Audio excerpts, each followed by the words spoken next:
Russo's Playbook.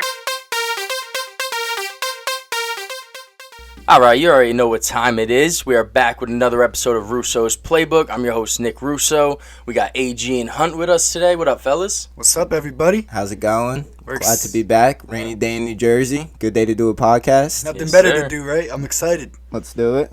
Yes, sir. Yes, sir. And we got a lot to talk about today. So let's jump right into it with Stop That. Hunt, you want to start it off? Yeah, of course. I mean, there's a lot to stop this week, right? But I wanted to start off by giving a good one to Michael Rapaport. I got a lot of beef with him before all this happened, before him and everything with KD, just simply because I think he's a total asshole. Excuse my language, but just being upfront with it. So I'll get into the news. Him and KD get into some beef right in the DMs. Then some things are said. KD calls him a homophobic slur. And what does Michael Rapaport do? He decides to come out, put this all over social media, blast KD, try and get him in trouble with the NBA, which actually works. KD ends up getting fined $50,000. But what gets me is this man gets on ESPN. And first of all, he's supposed to be an actor. You Google Michael Rapaport, it comes up as actor. And this man is sitting there crying. Nobody wants to talk to me anymore. I walk in public, people are pointing fingers at me. This man brought his dog into the conversation, said people won't pet my dog at the dog park. The dogs don't want to play. The dogs know, dog? The dogs know? First of all, it's bad if nobody wants to pet a dog. That's what I'm saying. You did something wrong. You know what? Out of everybody in this situation, I don't feel bad for KD. I don't feel bad for him because I don't condone what KD said. That was very wrong. I feel bad for the dog. The dog gets no love because of Michael Rapaport, bro. It's absolutely ridiculous. But my whole thing is, all I have to say to Michael Rapaport, first of all, is stop that. But this guy has made a career out of coming at athletes, actors, all these other people, calling him out on Twitter, making videos of it, him walking around, calling him effing this, effing that, making fun of him. And then when it comes back on him, this guy has the audacity to go onto ESPN and cry about it. Like, bro, you are a joke. You are so soft. So unbelievably soft. It is ridiculous. Soft serve ice cream, dog. Soft serve ice cream. Guaranteed. I got a question. So you mentioned how he's an actor. Yeah. Do you think he was acting? Trying to I hope. Even if he was, that's even more embarrassing, dog. The fact that you would plan that to go out there and fake cry to everybody, that's even more embarrassing. Dude, if he lied on his dog, I swear to God. That's even more embarrassing. I swear to God. That's where you draw the line? Dude, what kills me even more is the fact that this guy's calling himself an actor. I've never seen him in a movie. I've never seen him in a TV show either. If I don't have, know. That then might be cap. That might be. If I have, then I haven't noticed him. I haven't noticed him. Then he's not noticed. Give me one main role for Michael Rapaport. It's not there. The main role of his life, as far as I'm concerned, is exactly what you said, to just shit on athletes for no reason. He's just bitching. He's just bitching on Twitter. Or beef with Dave Portnoy. Dude, it blows my mind. But I mean, I'm tired of this guy. I'm sick and tired of him. I not like I hope the worst for him, but I hope I don't have to deal with Michael Rapaport on Twitter anymore, or dealing with being in athlete's business or anything like that, because he's got no place. The thing is, he's at times he's had good points too, like, you know, over the years, you know what I mean? Because he's always going off about something, but sometimes he's valid, you know what I mean? But like, my thing is, you put it all over social media, and then you're gonna turn around and be like, oh yeah, nobody likes me anymore, motherfucker. Oh, sorry. Well, you could have kept that private, bro. Yeah. If you didn't want anybody coming at you or not petting your dog. Nobody ever liked you to begin with. Nobody told you to put those screenshots on Twitter and try to call out KD. Like, I get it, his emotions were probably fine, like, you know, some of the things KD said and stuff. But and again, I don't condone anything that KD said. What he said was kind of crazy. He started coming at his wife, started coming at his family, everything like that. Now, but look, did he? I'm not agreeing. Like I said, I'm not agreeing with the slurs and all that stuff, and some of the way he approached it. 100% on KD's part. But like, he kind of had it coming. Like, you know, he probably. Well, why did he do it? Like, was he talking crazy about KD? Yeah, he called him a snake. He called him all this other stuff, and then KD goes into his DMs and he said, "Listen here, you pasty white bitch. Like, I'm sick and tired of you talking shit about me. Get my name out of your mouth." And I'm not gonna do it. But my whole point is, for Michael Rapaport to play this ideal of him being this big tough guy, oh, F this guy, F that guy, and then as soon as this 6'10", 6'11" athlete out of the NBA says, "Run me my fade," he's terrified. He's terrified. He's like, NBA, get involved in this. Get him out of here. Like, no, deal with it, bro. You made that bed. Sleep in it. Yeah. Sleep in it. Yeah. Like, you can't go around, like, dude, he's just soft. Unbearably soft. And he'll sit there on Twitter and talk about how, dude, he's had so many videos. Oh, I'd beat Donald Trump's ass. I'd beat this person's ass. I don't believe a single word that comes out of your mouth anymore. At this point, and then you're crying Dude, on TV. it's just another lawsuit that he's trying to get him some money. That's so how you feel about this? No, that man's bugging. You guys said everything. I'm just agreeing because that man's is bugging. Yeah, He deserves it. Yeah, there's a lot to stop that on, but to the people that are not petting his dog over that, the dog didn't do nothing Yeah, wrong. pet the Stop dog. that Pet to the you dog. guys Pet too. that dog. Stop that to you guys too. That's just messed up. We love our dogs around here at Russo's Playbook. 100%. And cats, of course. Peaches isn't here right now, but Yes, sir. She's napping on the bed. I She can might see make it. an appearance. She'll wake up. Yeah. Yeah. But I'll get into mine. So you guys probably heard all over social media about Paul Pierce. He had himself a night. He went on IG Live with some strippers and smoking weed. Boubange. What was it? The Boubange. Yeah, Smoking it. He just didn't care. So he's on IG Live, just having a hell of a time. Mind you, he works for ESPN. There's definitely stuff in his contract there that says specifically not to do that, most likely. But the part that gets me is he made everybody that came in there sign a NDA, which is a non-disclosure agreement, meaning that nobody can talk about what happens there, and if you do, he has the right to sue. They can't tell anybody anything. Literally, he took their phones from them at the door. So there's no way for Paul Pierce to really get caught up in this situation. He's having a great night, whatever, personal things. I'm cool with that. Like, it doesn't matter to me, man. He can do what he wants with his life. But why did you go through all that process of making them sign an NDA, taking their phones just to snitch on yourself and go on IG Live? The worst part, there was like 368 viewers in the IG Live, I heard. I could get that. So I could get that. So you just lost your job over 368 people you don't know watching your live. Like, it's not like you at least get 1 million in there or 1,000. At least get 1,000 people in there before you start risking your job and smoking blunts on your IG Live. You know what I mean? Strippers must have been busted. So all I got 368 views. Yeah, right. Yeah, people clicked on and jumped right off. They're like, okay, Paul Pierce is bugging again. All right, it's no different than when he said LeBron's not top 5. He's just being Paul Pierce. Dude, all I have to say to that too is clout is a disease. Cloud is a hell of a drug. Yo, seriously, drug. man. Seriously. I mean, the other thing too that kind of gets me about all this is he hasn't stopped talking shit since then. Like he's back on IG Live and everything. Like, I don't need ESPN. Blah blah blah blah blah. Like, bro, you really don't. Realistically, he made $195 million over his playing career, right? Like he's loaded. He doesn't need anything. Now, But first of all, we gotta say it before we forget. Paul Pierce, stop that. 100%. But to what you were saying, I was saying that too. I was like, look, I mean, he probably didn't even hear the word fired when ESPN contacted him. He probably read vacation. He doesn't need it. He's like, okay, cool. And then he posted a video immediately on Twitter laughing. It was like some evil laugh. It was the weirdest thing. Yeah, I saw that. He was like, Yeah. with like the weirdest emojis, like just random. It looked like he just closed his eyes and went through and clicked random emojis. It was the weirdest thing ever. But yeah, he's still talking. He's tweeting stuff. Someone needs to take that man's phone away. Yeah, right. Because he's not off. He's Dude, still they on should- Twitter. He's still going off right now. They should have took his phone at the door too. 100%, bro. You wouldn't even be in this this situation at all. But he definitely doesn't need the ESPN job, so it's not even about that. My whole thing goes back to the fact that he made everybody else not snitch just so he could snitch on himself. Like, what the- Doesn't It's make like no that sense. meme What are where you it's doing? like, Doesn't who would have make done any this? And it's sense. the picture of the guy shooting himself, Yeah. and he's like, who would have ruined my career? Yeah, And it's just like, it's you like- did, Paul Pierce. It's like, yo, who keeps spending all my money? And you look in the mirror and it's you.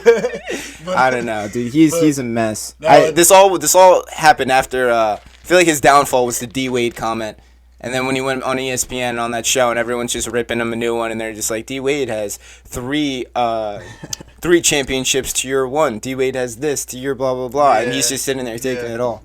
But a developing story coming out of this is a porn site has apparently offered him $250K to do a show talking about basketball with strippers, like in the background, I guess, or like naked women, I guess, since it's a porn site. I don't know I don't know the details, but I saw that headline. I don't even. It could be wrong. If he denies Russo Playbook, we'll take it. Yeah. We will take the opportunity.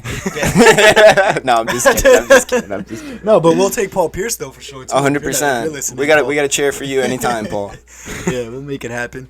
But yeah, that's all I got, man. Paul Pierce, is kind of spiraling right now. I don't know. Yeah. No, that man's I'm excited to off see the this. rocker. I'm excited to see where it goes from there. Yeah. Yeah. What you Yeah. got in there? I got a pretty personal one. Oh. I think it's about time. Everybody watching on YouTube. You can see the helmet is on. It looks good on you. Yeah, if you're strapping up. if It you're looks good listening, on you. if you're listening on Apple Music and Spotify, just know we got a legit Jets helmet in here. Russo just strapped up and he's about It's to about go time. off because it's time. It's about time. I laid off the Jets for a little bit. I took my time. I understood what they were doing, how they're going through it. But then they made some news this week, and a stat was brought to my attention. Okay. Let's hear it. And here it is. So in 2018, they drafted Sam Darnold. He was traded. In 2017, they drafted Jamal Adams. He was traded. In 2016, they drafted Darren Lee. Traded. 2015, Leonard Williams. Traded. Sheesh. 2014, Calvin Pryor. Traded. Yep. 2013, Sheldon Richardson. Traded. Dee Milner, the only one not traded, was cut. Listen, your last six first-round draft picks have all been traded and then one cut. All I have to say to the Jets organization is, stop that. Y'all are out of control. There's new GMs in, which I am happy for. Yeah.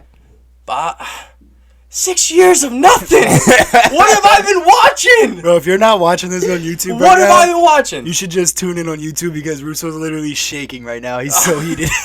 I'm so frustrated that they can produce this product for 6 straight years and more. It's been almost 11 years now since playoffs.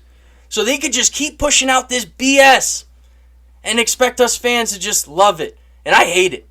I hate it. Does it make you I nervous? am not a fan. Does it make you nervous that you have 2 first-round picks this year? No. See, So there's hope. So what there you're is telling me is lot there's of a hope. chance. But the New York Jets, you are still on my stop that.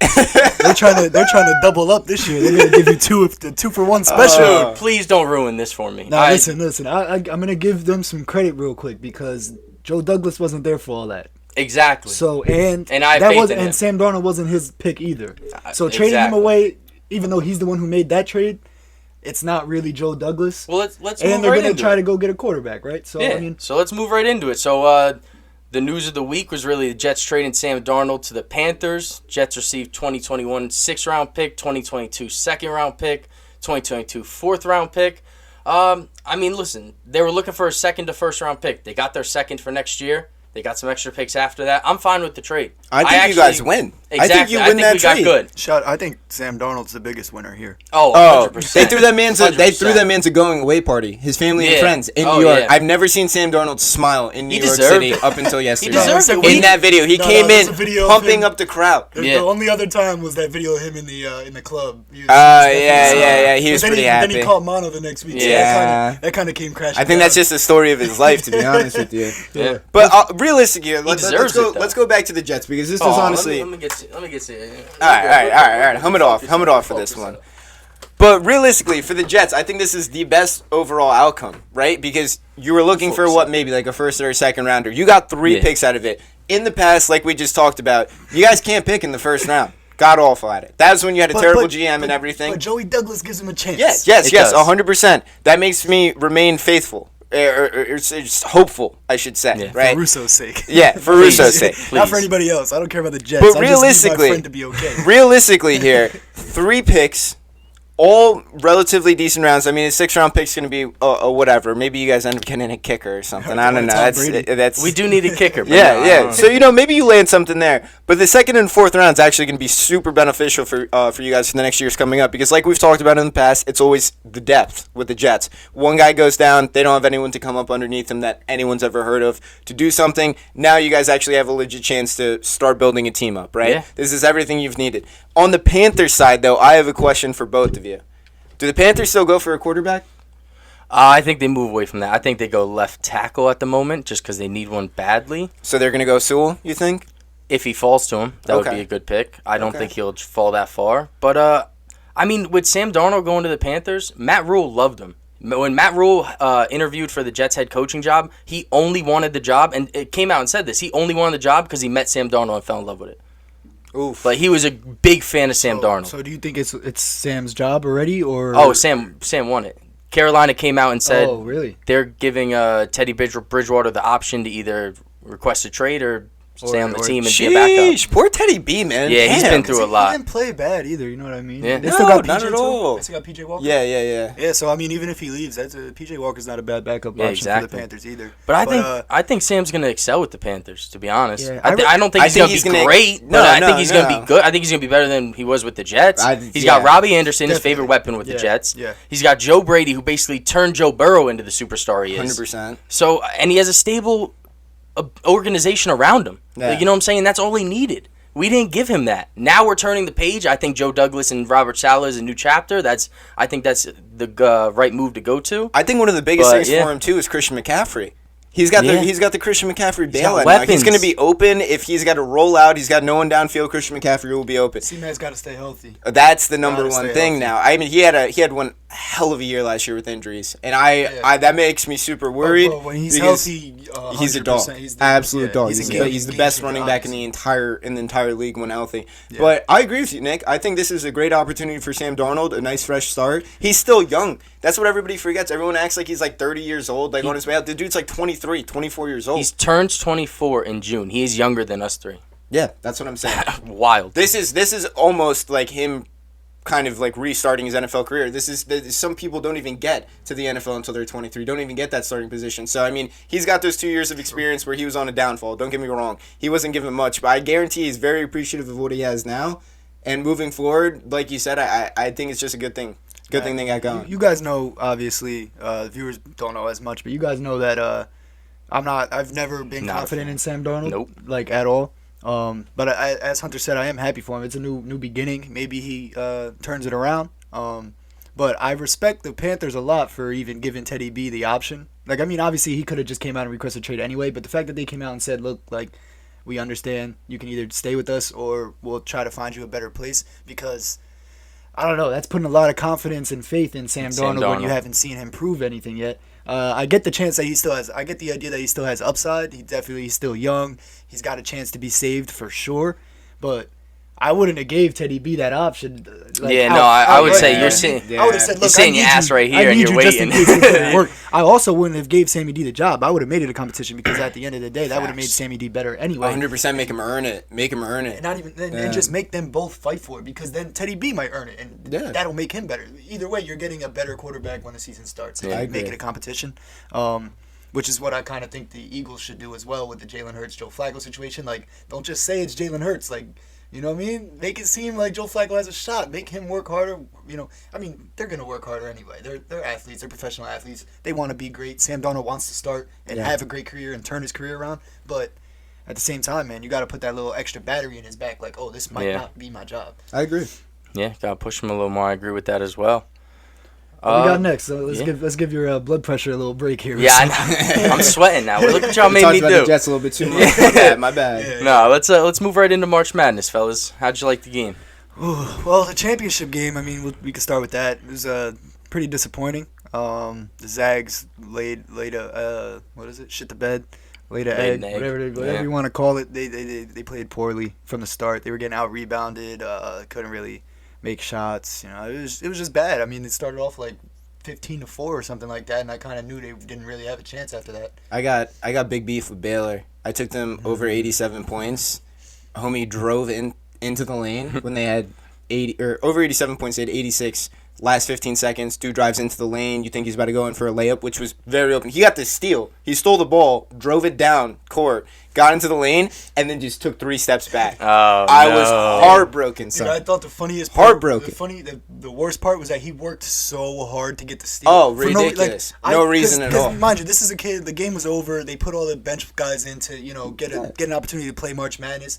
Bro, this kid, did you not want points in the national championship? I'm doing that every single time. My God. I don't care if I'm up by 50 points. Bro, even exactly. If I miss, I don't get to play a lot. Probably didn't score any points all March Madness. Well, maybe because they've been blowing out teams the whole way. But, like, bro, come on, go get that bucket. But at least he got himself in the stat sheet with the steal. But still, like, why work that hard to get the steal? That was very disrespectful to my pockets. I did not appreciate that at all. But the one thing I did want to say about that game is I don't know about anybody else, but I kind of saw that coming. I took Baylor to win that.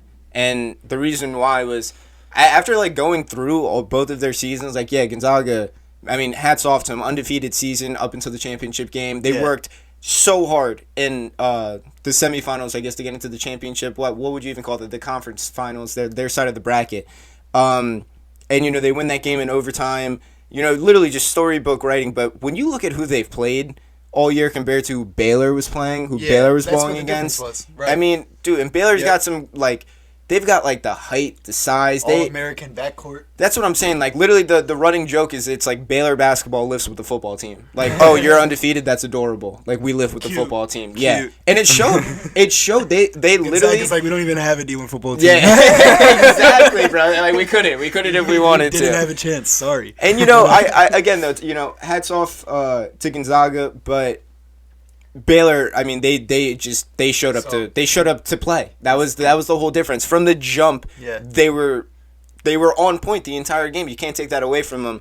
And I mean, overall, there were glimpses in that game where I was like, maybe Gonzaga has a chance to come back. At halftime, they brought it back to 10, 11 points. Baylor got that lead at halftime again. Then there's kind of a showing that Gonzaga might come back. But guess what? It was Baylor all the way. It wasn't man. in the cards. No. But it was in the cards. That's the weird part. Gonzaga messed up the simulation, man. Yeah, they did. The last time a team was undefeated was 76, I believe it was. And it was Bob Knight's Indiana Hoosiers. They went undefeated, won the championship. That was the last time a team went undefeated and won it all.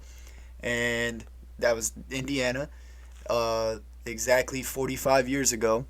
And they played on 4-5 in Indiana, April 5th in Indiana. They were supposed to be the next undefeated team. You know what I mean? The system was working. The last time when Indiana did it was the last time that Duke and Kentucky both didn't make the tournament. That's some weird stars aligning kind of thing. Yeah. And they were supposed to win that game. You know what I mean? Just in terms of the aligning. Yeah, like you said. But some takeaways from the game or from the March Madness overall is we had a 12 seed make a run. We called that on the court on our basketball show. We had an 11 seed get to the Final Four. I don't know why, but 11 seeds in the Final Four are almost a lock. If you put one of those in your bracket every year, one of those once every 4 years, you're gonna hit on one of those. You know what I mean? Yeah. It just keeps happening. I think it's the out of lower seeds, they've been to the Final Four the most, 11 seeds. UCLA did it after playing in the first game. So they were the second team to do that. VCU did it with Shaka Smart back in the day. We all remember that one. But yeah, I mean there was a lot of upsets. Oral Roberts made a name for themselves. Yeah, big time. Got on the map. What else? Ohio beating Virginia in the first round. There's a ton of great games. It was a great March Madness. It sucks that it ended in a game that wasn't as exciting as the rest of this tournament. Mm-hmm. But it was a great March Madness. I mean, I got no complaints except for that last game. Yeah. I mean, even the last game, though, I think the fact that Baylor went in as underdogs and they did what they did. There's stories there and it was exciting, but I'm saying from just a pure watching. Yeah, you want to see that 3-point game the entire way. Yeah, buzzer beater from Jalen Suggs again. You know what I mean? 100%. That's what I was looking for. But no, it was definitely. Yeah, I agree with you. I'm not disappointed in March Madness at all. It was a heck of a March Madness. It was a lot of fun to watch.